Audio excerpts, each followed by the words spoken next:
시청자 여러분 안녕하십니까. 생생토론 박지은입니다. 대전 충남 행정통합 논의가 결국 2월 임시국회 문턱을 넘지 못했습니다.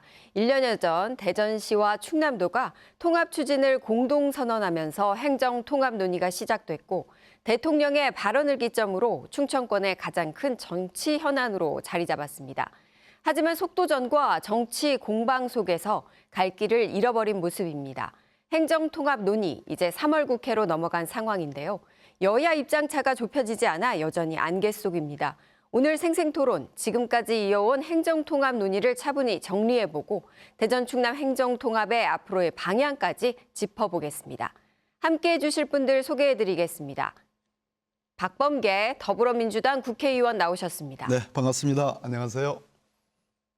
최우택 배재대 행정학과 교수 시간 내주셨습니다. 안녕하세요. 김정동 대전 참여연대 기획위원장 함께하셨습니다. 안녕하십니까. 지난주 이장우 대전시장 출연에 이어 예고해드린 대로 오늘은 행정통합과 관련한 더불어민주당의 입장을 들어보겠습니다. 먼저 준비된 영상 보시고 본격적인 토론 이어가겠습니다.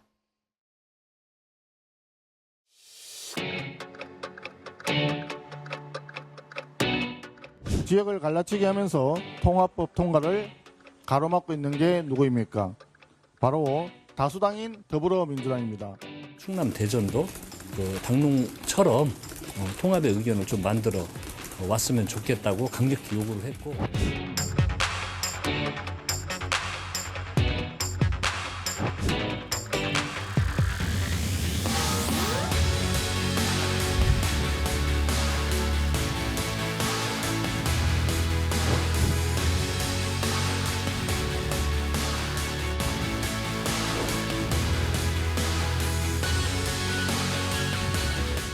지역 생존을 위한 실리의 문제다라고 하는 설득의 작업이 정치권이 가장 필요한 행태라고 생각이 듭니다. 네, 먼저 박범계 의원님께서 자리해 주셨는데요. 이 통합법 처리를 촉구하면서 삭발까지 감행하셨는데 이 어떤 결단으로 이렇게 하셨는지 궁금합니다. 제가 이제 이렇게 머리를 깎으니까 국회에 저희 동료 의원들이 스님이 내려오셨다고 산에서 그런 얘기를 했어요. 구도승과 같은 마음으로 통합을 염원하기 위해서 이렇게 머리를 깎지 않을 수 없었습니다. 부모님이 주신 머리인데 제가 이런 결이라도 보여드리는 것이 우리 지역민들에게 통합의 절실함을 호소하는 좋은 길이다 하는 생각으로 머리를 깎았습니다. 네, 그렇군요. 이 통합의 좀 마음을 절실하게 담아서 이제 삭발까지 감행을 하셨다 이렇게 좀 말씀을 해주셨는데 네. 그렇다면 이 꼭 통합이 돼야 한다는 그런 이유들도 있으셨을 것 같아요. 그래서 네네. 어떤 차원에서 이 부분을 좀 생각하셨는지 궁금합니다. 일단 도시 간의 연합을 하고 통합을 하는 것은 전 세계적인 흐름, 트렌드라고 얘기할 수 있고요. 그래서 통합을 통해서 도시가 갖는 경쟁력을 더 배가시키는 거, 더 키우는 것이 세계적인 화두입니다. 대한민국은 근데 그러한 통합을 하는 외국의 사례와 더 어려운 사정이 지방 소멸 시대를 맞이하고 있고 또 인구 절벽의 시대를 맞이하고 있습니다. 대한민국 작년도 2025년도 연말 경제 성장률이 1%가 채 안 되는 그런 어려운 상황에 와 있습니다. 그 이유 중에 여러 가지가 있겠습니다만 소위 수도권, 서울공화국, 일극체제의 성장의 한계입니다. 그래서 그것을 극복하기 위해서는 결국은 인구를 늘려야 되는 건데 그것이 지방 소멸하고 관련이 되어 있습니다. 그래서 지방 주도 성장을 해야지 대한민국이라는 공화국에 우리 국민들이 행복해질 수 있다. 그런데 지방 주도 성장에서 수도권에 가장 가까운 조건과 환경을, 그래서 지방 주도 성장을 끌고 나갈 새로운 성장축은 대전 충남이 가장 적합하다.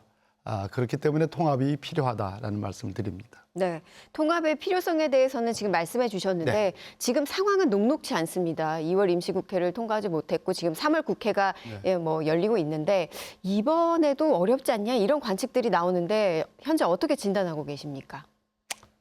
솔직한 얘기로 가물가물합니다. 촛불이 꺼지기 직전인 것 같아요. 그러나 설사 통합이 일사불란하게 법안이 통과돼서 대전 충남 통합이 성사가 돼도 그것은 끝이 아니라 시작입니다. 마찬가지 이치로 이번에 법적인 의미의 통합이 사실상 물 건너가거나 어렵다고 판정이 나더라도 그것이 끝이 아니고 저는 시작이라고 생각합니다. 다음에 통합이 안 되어서 뽑히게 될 이번 지방선거에 충남 수장 그리고 대전시 수장은 통합을 시작하고 완성시킬 책무가 부여돼 있다고 생각해요. 네. 그렇다면 이 최우택 교수님께 이어서 좀 질문을 드리겠습니다. 이 최 교수님 현재 상황 어떻게 진단하고 계십니까? 글쎄요, 지금 목표는 분명히 갖는 것 같아요. 그러니까 이 수도권 일극 체제를 극복하고 대한민국을 이 경쟁력을 가지면서 나아가게 한다는 그런 목표는 분명히 갖는 것 같은데요. 그것을 대하는 접근 방법은 좀 다른 것 같습니다. 예를 들자면 지금 이제 그 국민의힘 특히 이제 자치단체장 입장 같으면 재정권과 자치권 확보가 없는 통합법안은 어렵다 이렇게 얘기를 하는 것 같고요.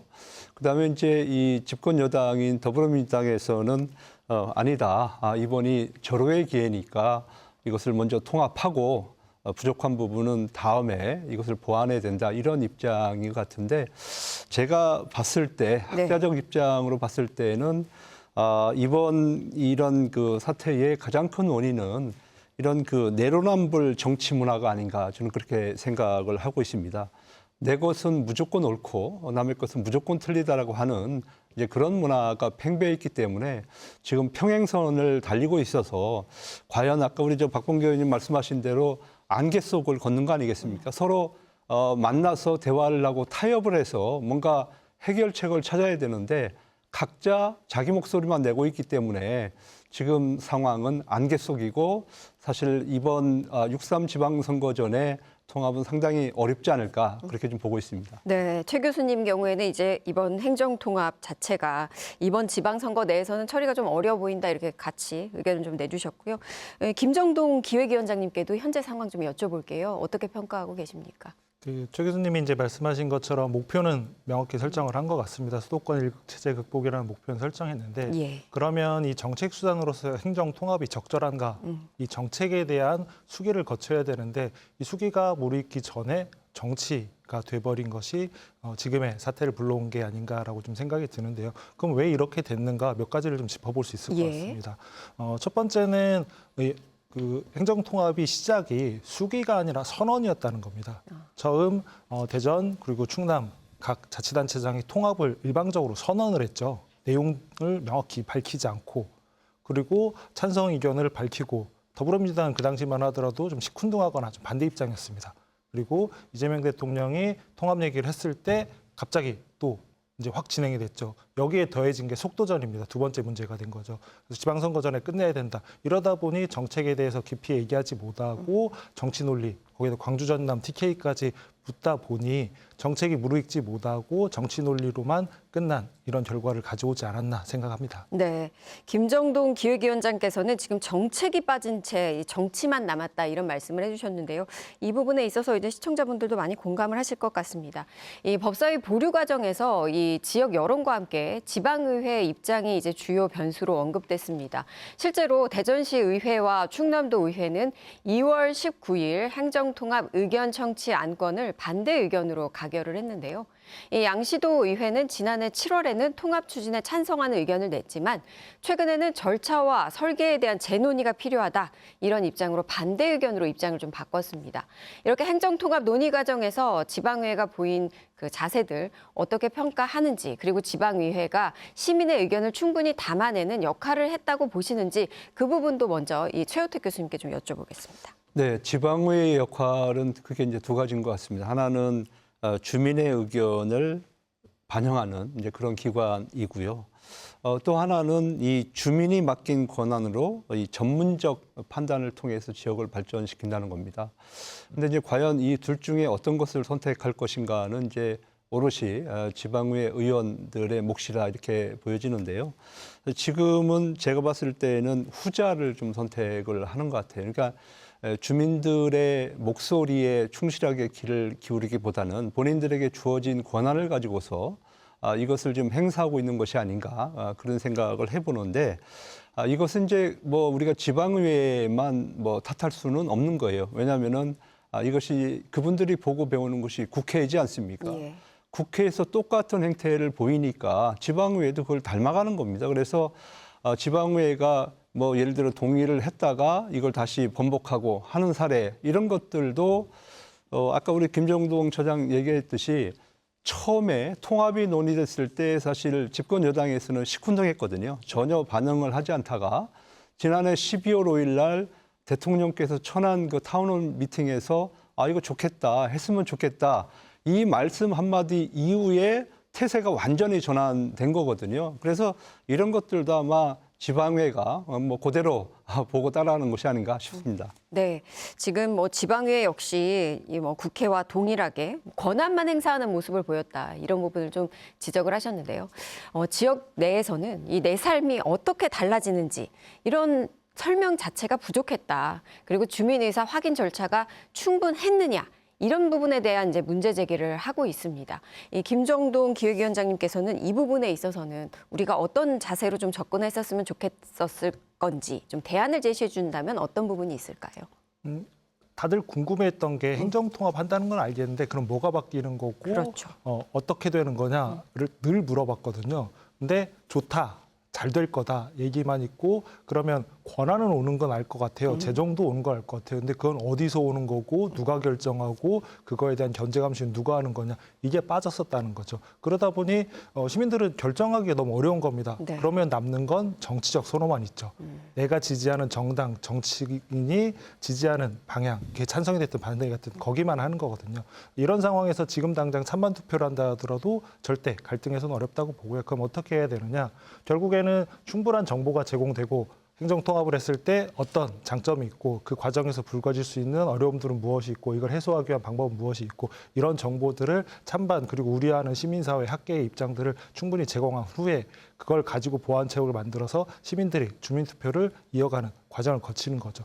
주민투표 또한 단순 찬반의 문제가 아니라 예를 들면 권한이양이 어느 정도 필요하다. 재정을 어느 정도 해야 된다. 이게 중요한 이유는 뭐냐면 단순히 지역에서만의 문제가 아니라 이 권한 이양이라든지 재정 배분을 반대하는 건 결국 중앙 관료거든요.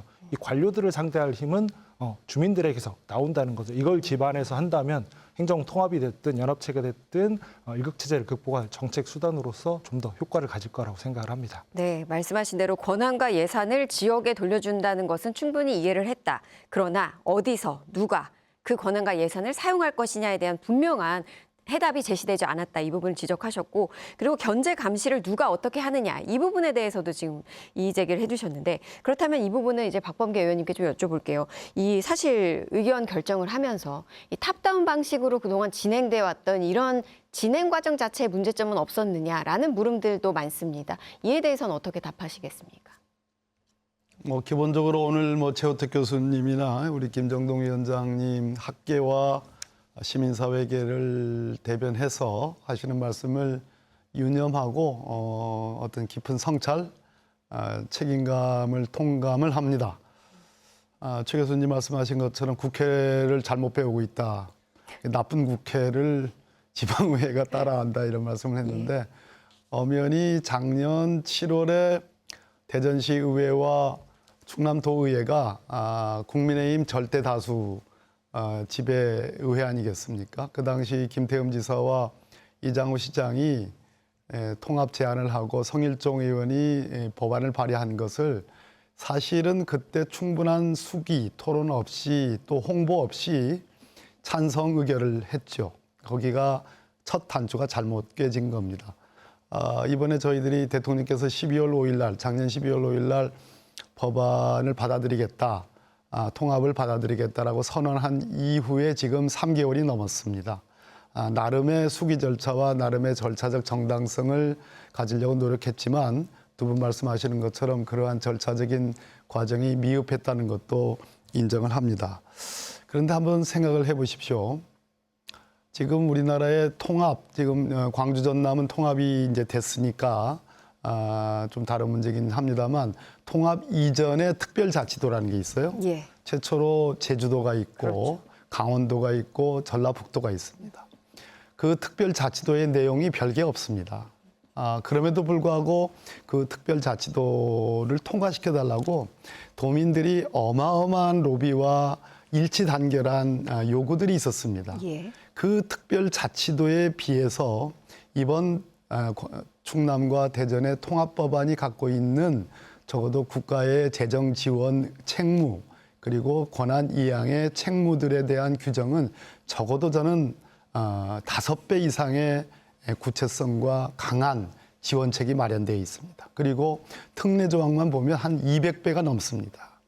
그 특별자치도에 이렇게 좀 해달라고 하는 것에 적어도 200배가 넘는 특례 조항을 갖고 있는 이 법안에 대해서 통합을 하면 이거는 신중해야 되고 좀 우려스럽다라는 그 여론이 먼저 이렇게 지배적으로 자리를 잡는 바람에 저희들이 이 여론을 상당히 좋게 호전시키기 위해서 무던히도 노력을 했습니다. 그러나 최종적으로 대통령께서 말씀하신 것처럼 이 문제는 사법개혁 문제하고 다릅니다. 그러니까 통합이 끝이 아니고 시작이기 때문에 네. 주민들의 일종의 협조, 전폭적인 협조, 그리고 정파를 달리하는 지금의 현 시도지사들의 협조가 없이는 성공하기 어려워요. 그런 측면에서 지금 참으로 안타까운 과정, 안타까운 항해를 하고 있다 이런 말씀을 드립니다. 네. 이어서 좀 최우택 교수님 말씀해 주시죠. 네, 의원님 말씀 일정 부분 동감하는데요. 특별자치도에는 이제 특별한 게 없다라고 이렇게 말씀을 하셨는데 저는 그렇게 생각하지 않습니다. 제주도 특별자치도가 지금 순항을 할 수 있는 것은 특별한 게 있기 때문에 순항을 하는 겁니다. 지금 그러니까 광주 전남 통합법이나 우리 또 대전 충남 통합법 또 대구 경북 통합법에 보면 다양한 특례들이 들어가 있지만은 핵심이 없습니다. 우리가 소위 얘기해서 이제 통합을 할 때 지방에서 생각을 해야 되는 것 그리고 지방에서 요구하는 것이 뭐냐면 재정하고 자치 권한이거든요. 근데 지금 자치 권한이나 재정이나 이런 것들이 강제 조항으로 들어가 있는 것이 거의 없습니다. 대부분 임의 조항이기 때문에 할 수 있다. 그러나 이제 이 문제는 중앙의 권력을 지방으로 나누는 거거든요, 사실은. 근데 일단 통합하고 난 이후에 우리가 이제 중앙의 변화를 기대할 수밖에 없을 텐데 지금 우리가 지방자치가 부활된 지 30년이 넘었습니다. 그럼에도 불구하고 그 시작할 때 그 약속이 하나도 지켜지지 않았습니다. 그래서 지방의 모습은 점점 가면서 발전하고 이것이 주민들의 삶의 질이 높아지는 것이 아니라 오히려 더 어찌 보면 좀 팍팍해지고 재정적으로도 그렇고 여러 가지 측면에서 상당히 어려운 그런 상황에 있는 거고요. 아까 그 특별자치도 말씀하셨는데 제주도 같은 경우에는 재정 권한이 확실하게 부여되어 있습니다. 보통교부세의 3%를 못을 박아놨기 때문에 여기는 그냥 지속적으로 재정 수입이 확보가 되는 거예요. 그러나 세종 같은 경우에는 조금 다르거든요. 그러니까 변동성이 상당히 많은 부분을 거기에 좀 담아놨기 때문에 예를 들어 경제가 좋고 부동산 거래가 활성화되면 세종시도 괜찮지만 지금처럼 경제가 어렵고 부동산 경기가 어려운 상황 속에서는 세종시는 지금 거의 지금 파산 직전에 있다라고 지금 얘기를 하고 있지 않습니까? 그렇기 때문에 지난해에도 제주도가 세종시보다 15배 많은 지방교부세를 확보를 했거든요. 그래서 제가 말씀드리고 싶은 것은 정말로 이런 법안이나 이런 것들이 확실히 들어가야 되고 더 중요한 것은 주민들의 수기가 중요한데 이것도 우리가 사례가 있습니다. 예를 들면 청주 청원 같은 경우에는 청원이 계속 반대를 했거든요. 몇 차례에 걸쳐서 반대를 해서 계속 무산이 되었는데 청주시가 인내를 가지고 그걸 기다려줬습니다. 그래서 마지막에 청원군이 투표를 통해서 주민투표를 통해서 찬성으로 선회를 했고 그래서 이제 통합이 되다 보니까 지금 아주 이상적인 모델로 지금 진행이 되고 있는데요. 반면에 마창진 같은 경우에는 그때 당시에 주민투표를 거치지 않고 그렇게 큰 공론화가 없었습니다. 그래서 통합을 하다 보니까 지금 이제 와서 이혼해야 되겠다, 우리 갈라서자 이런 얘기를 좀 하고 있거든요. 그래서 그런 사례에서 우리가 좀 교훈을 얻어야 되지 않을까 싶습니다. 네. 학계에서 나오신 분과 시민사회계에서 나오신 분하고 싸워봤자 제가 뭐 큰 도움이 안 될 것 같은데 그래도 아닌 건 아니니까 말씀드립니다. 최호택 교수님은 이 법안에 50조까지밖에 안 읽으셨어요. 그 뒤에 200조가 넘는 특례 조항이 있습니다. 시민 여러분, 도민 여러분, 저희 대전 충남 법안에서 제가 정말로 저도 판사 출신입니다. 법무부 장관을 했습니다. 그 직업적 양심을 가지고 말씀드릴 수 있는 것이 이 법안의 명칭이 경제과학 중심 도시의 건설, 그리고 1조와 2조에 경제과학 국방 중심 도시를 건설한다는 내용이 들어가 있습니다. 이것만큼 분명한 통합법안이 없습니다. 광주 전남법안이라든지 대구 경북법안에 이런 거 없습니다.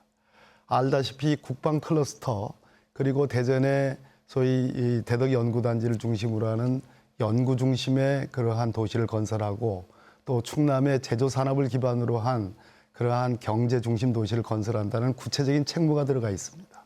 그것을 위한 여러 가지 특례 조항들이 들어가 있습니다. 또 하나, 이 법안 플러스 대통령께서 약속하고 선언했던 그런 부분과 총리가 선언했던, 총리가 개인 김민석이 선언한 것이겠습니까? 김민석 총리라는 대한민국 헌법에 나오는 대한민국 국정의 2인자가 선언한 겁니다. 즉 5조씩 4년간 20조를 약속을 했습니다. 그러면 통상 이것을 수익적 행정행위라고 하거든요.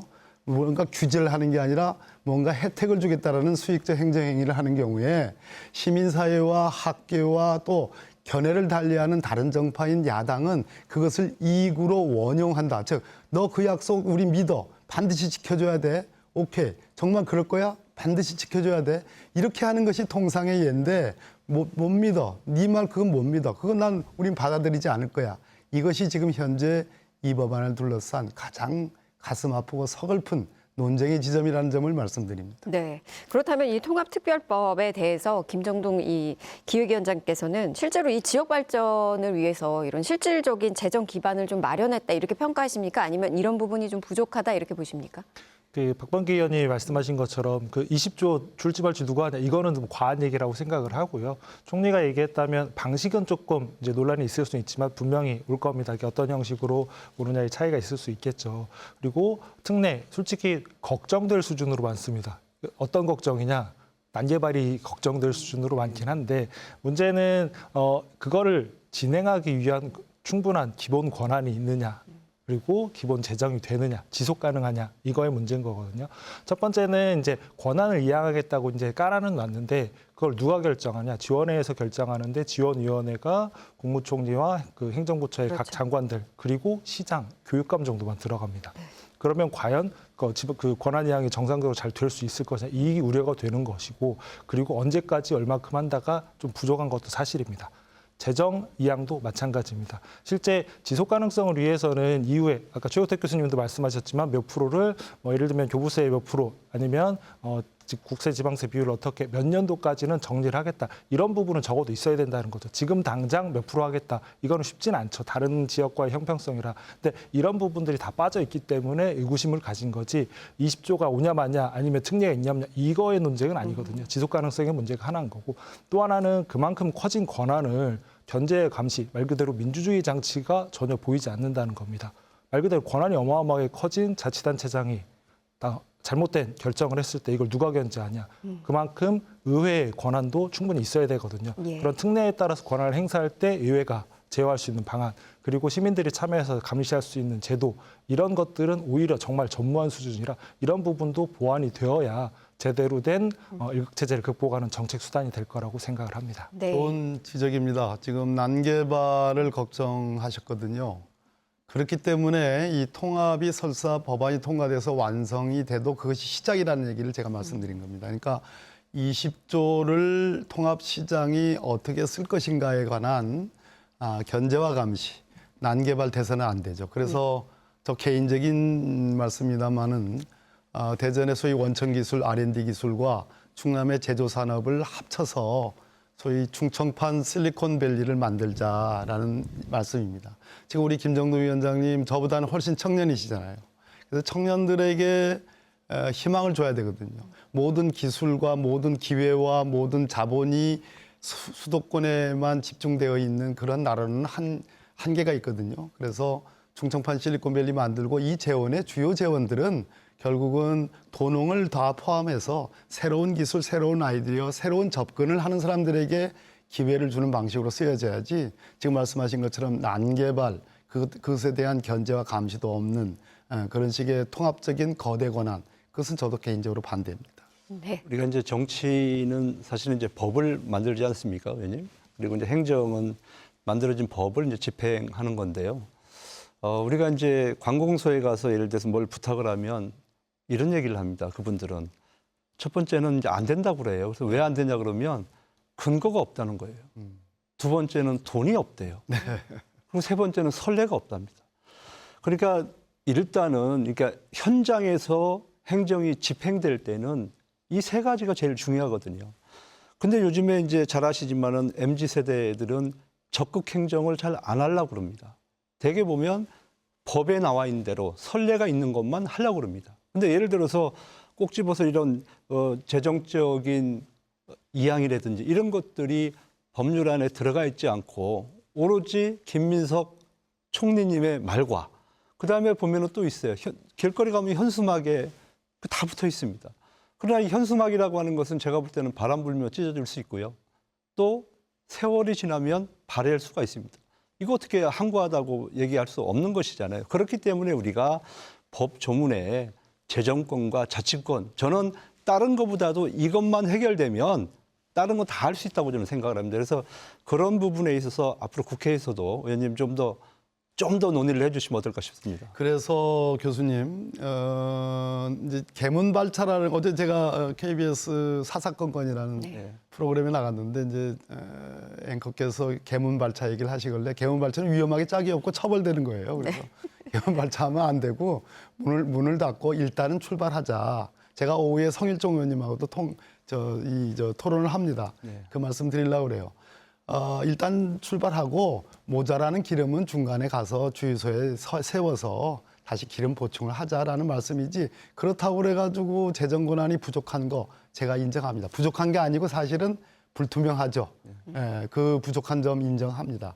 또 권한 이양 부분도 역시 충분히 우리 지역민들이 원하는, 또 언론과 학계 시민사회에서 원하는 정도까지 확보돼 있지는 않은 건 맞아요.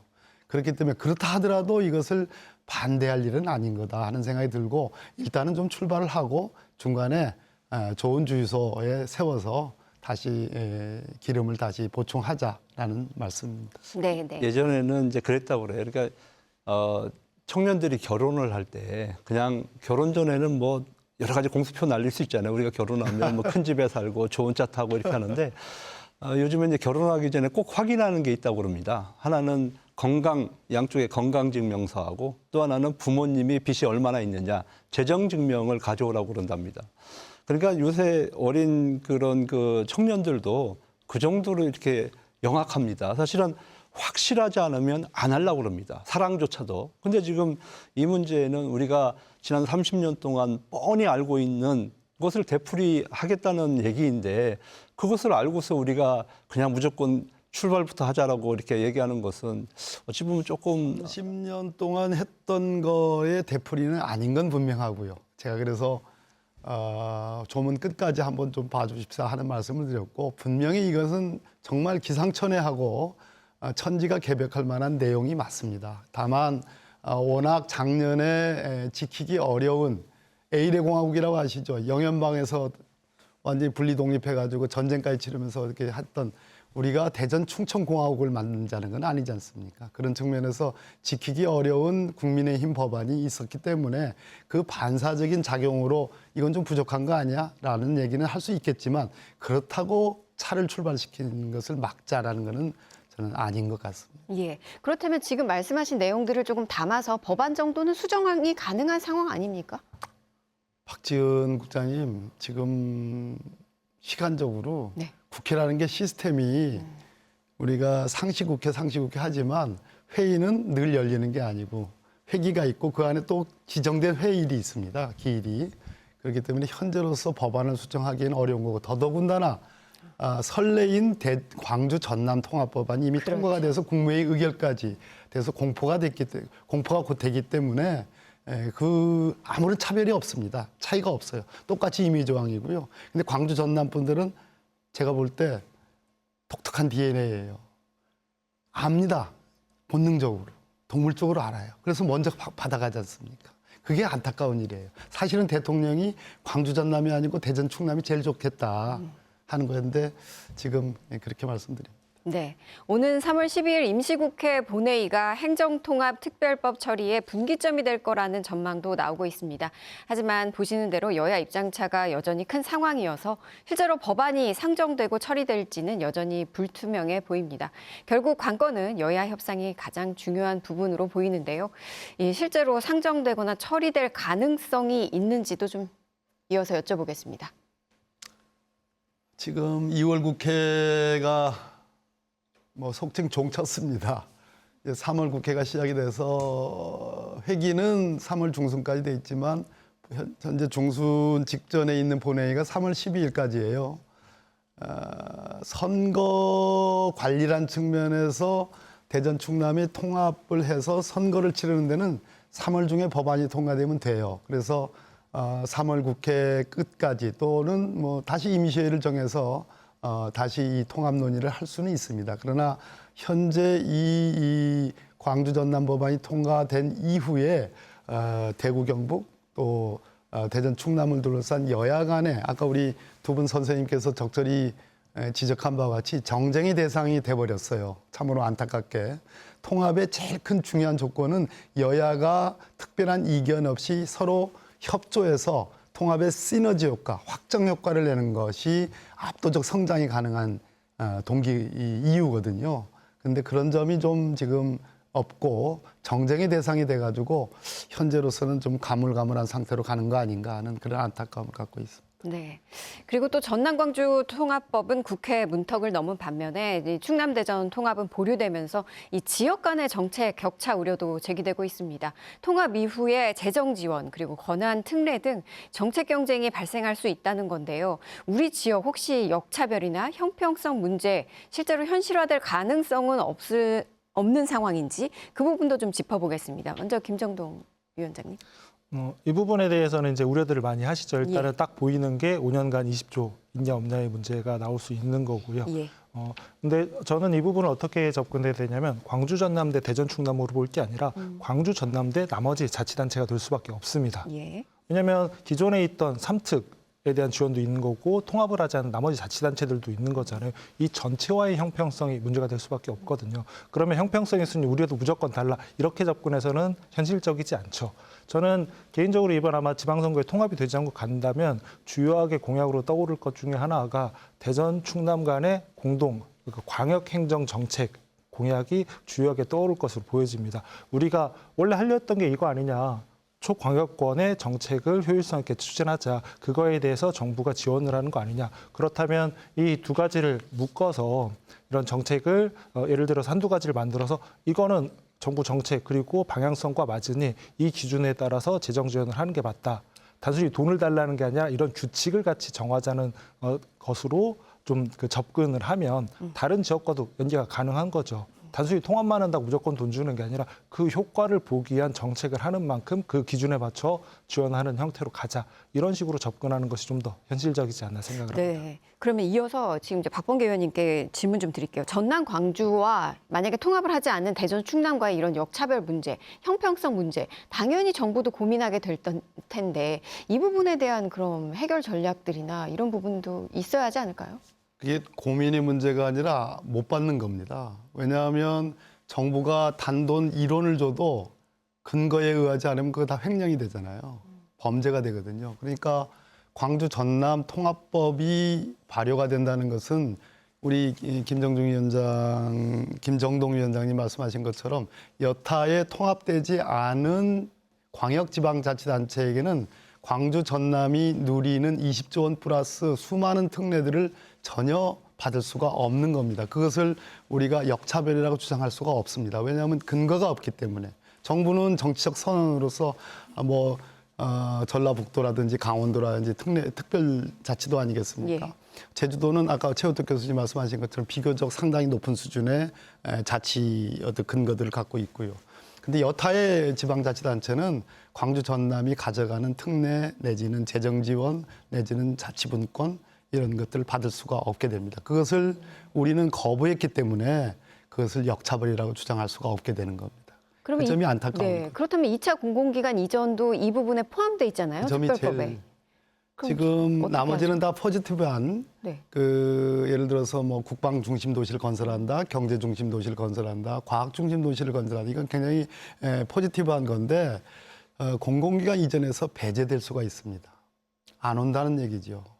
심각한 일입니다. 그러면 정치를 생각한 사람들은 여야 구분밖에 없는 사람들은 그러면 역풍이 불어가지고 야당이 유리하지. 제가 속하고 있는 여당에게 불리하지. 여당, 야당에 불리한 문제가 아닙니다. 저는 그렇게 되면은 정치를 더 할 수가 없는 상황이 되는 겁니다. 이것은 어느 쪽이 불리하냐의 문제가 아니라 이것은 책임감의 문제라는 거거든요. 그래서 이제, 예. 네. 예, 좀 전에 그 방송 오기 전에 라디오를 들어보니까 김민석 총리께서 이제 공공이전 기관과 관련해서 또 원칙을 얘기를 하시더라고요. 네. 근데 지금 이제 예를 들어 통합 지역에만 이것을 다는 아니지만 좋은 걸 다 하겠다라고 하는 내용은 빠져 있는 것 같더라고요. 그러니까 이것을 그러니까 지역의 특성에 맞춰서 잘 배분을 해서 공공기관이 지방으로 이전할 수 있도록 하겠다라고 하는 그런 얘기를 하는 게 제가 들었고요. 저는 이제 한 가지 좀 제가 부탁드리고 싶은 것은 지금쯤 이렇게 평행선을 달리고 있고 지역이 지금 두 개로 좀 갈라지고 있는 상황 속에서 정말 이럴 때 대통령께서 결단을 하셔야 된다. 저는 그런 말씀을 좀 드리고 싶어요. 왜냐하면은 이 5국 3특이라고 하는 거 5국 있지 않습니까? 이거 원래 처음에 기획은 광역연합이었습니다. 대통령께서 그거 생각하고 공약화하셨거든요.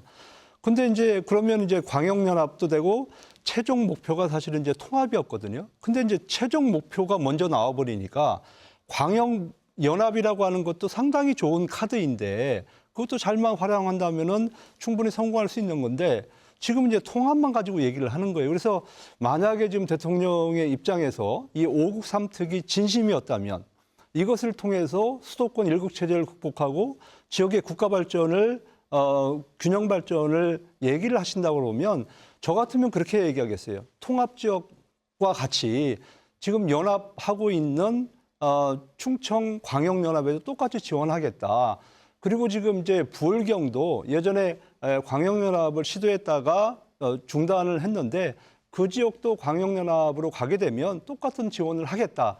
이렇게 하면은 사실은 대통령의 공약이 완성되는 거거든요. 그리고 또 다양한 그 지방자치 실험을 할 수 있기 때문에 저는 대통령께서 결단만 하면 지금의 이런 갈등이나 이런 것들을 한 번에 소진할 수 있는데 왜 그걸 아니죠. 선택을 안 하는지 모르겠습니다. 아까도 말씀드렸듯이 우리나라가 법치주의 국가고 법치 행정이라는 게 있는데 광역연합은 과거에 민주당 출신의 시도지사 대전 충남북 세종을 전부 다 민주당 인사들이 이 행정을 이끌어 갈 때 시작된 것입니다.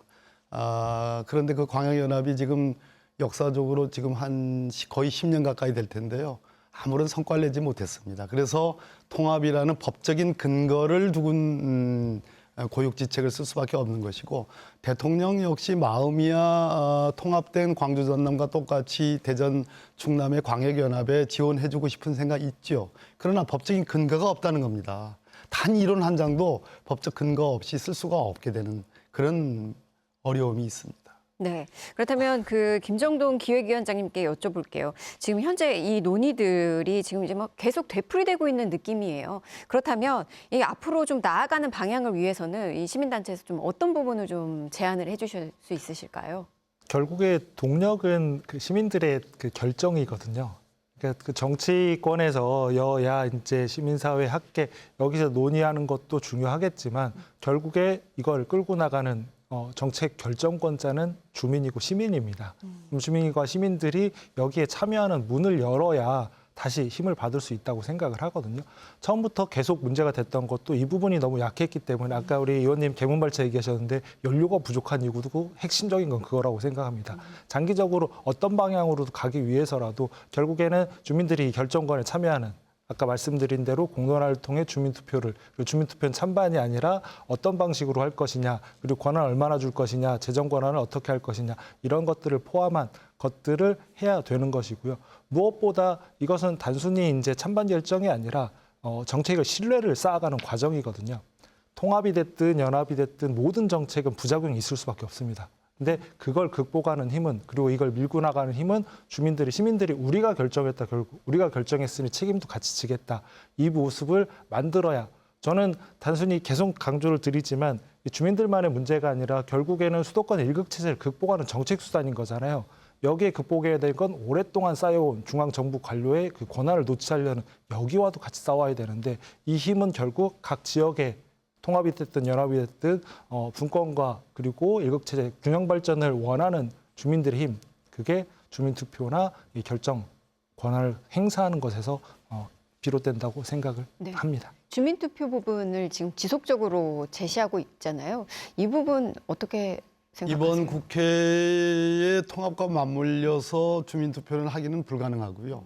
결국은 향후에 통합이 이제 물 건너가는 경우에 대전과 충남의 6.3 지방선거를 각각 치르지 않겠습니까? 예. 그런데 이게 참으로 어려운 게 사실은 국민의힘의 현 시도지사분들이 또 출마하지 않겠어요?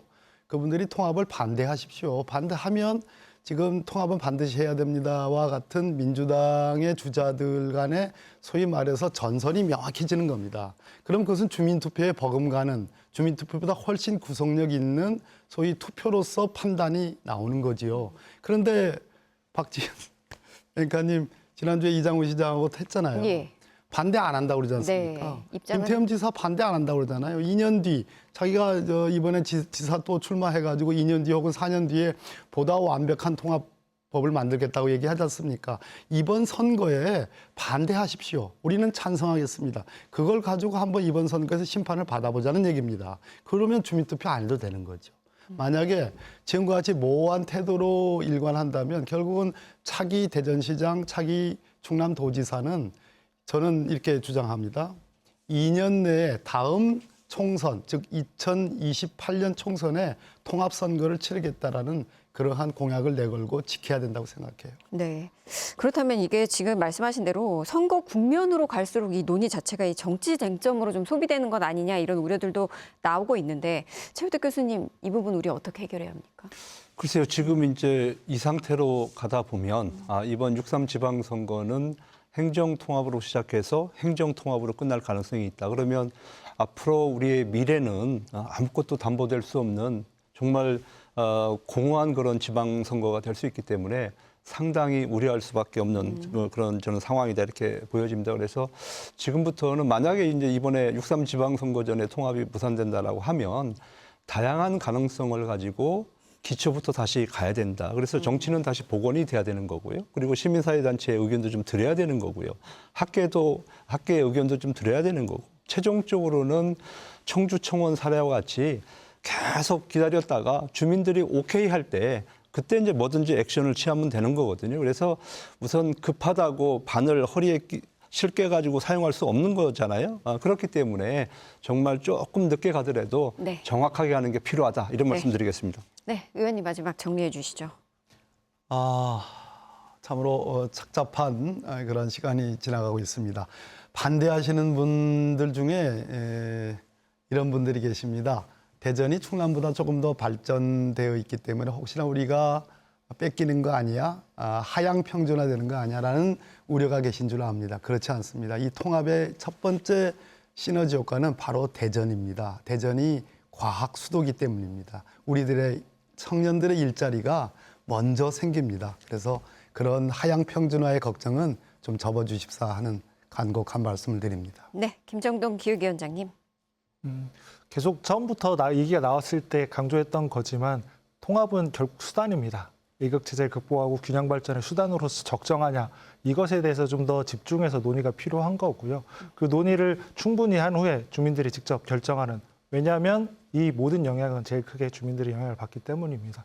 결국에 이런 형태의 정책은 신뢰를 쌓아가는, 그걸 통해서 부작용을 줄이는 게 가장 중요한 것이라고 좀 생각을 합니다. 네, 토론을 마치겠습니다. 수도권 1극 체제에 대응하고 지역 소멸을 막기 위해 제시된 행정통합, 6.3 지방선거를 앞두고 정치권의 갈등과 지방선거에 출사표를 던진 정치인들의 이해관계가 복잡하게 얽힌 채 충남대전 통합법의 3월 국회 처리도 극적 타결이 없는 한 쉽지 않아 보입니다. 지역민들은 여전히 묻고 있습니다. 행정통합 논의가 지역과 지역민의 삶이 빠진 채 정쟁만 남긴 건 아닌지 말입니다. 함께한 세 분 수고하셨습니다. 시청해주신 여러분 고맙습니다.